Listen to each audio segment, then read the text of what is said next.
మిగతా ఎవరు స్వస్థతను ఇవ్వలేరు, కానీ ఆయన దేవుడు అయితే స్వస్థతనివ్వగలడు. ఆయన దేవుడు అని ఇక్కడ రాయబడింది తెలుసా? ఆయన దేవుడు అని 2 విషయాలు రాయబడింది. వాళ్ళకైతే అర్థమైంది.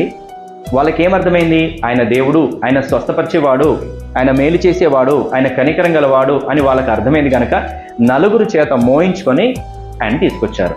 ఈరోజు మనకు కూడా అర్థం కావాలి. ఏం అర్థం కావాలి? ఆయన దేవుడు అని అర్థం కావాలి. ధర్మశాస్త్రం ఏమని చెప్తుంది?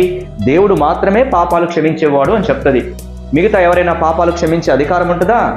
పాపాలు క్షమించే అధికారం ఎవ్వరికీ ఉండదు. కేవలం దేవుడికి మాత్రమే పాపాలు క్షమించే అధికారం ఉంటుంది. కనుక ఇతడు ఇలా ఎందుకు చెప్తున్నాడు? ఇతడు మనిషి కదా, మానవుడు కదా, ఒక మానవుడై ఉండి పాపాలు క్షమిస్తున్నాను అంటాడేంటి అని వాళ్ళు అంటున్నారు. ఇప్పుడు చెప్పండి, మన ప్రభు మరి పాపాలు క్షమిస్తున్నాడా లేదా? క్షమిస్తున్నాడు. అంటే అర్థం ఏంటిది? దేవుడు అని అర్థం. పాపాలు క్షమించే అధికారం ఎవరికి ఉంటుంది? దేవునికి మాత్రమే ఉంటుంది ధర్మశాస్త్రం చెప్తుంది. మన ప్రభు పాపాలు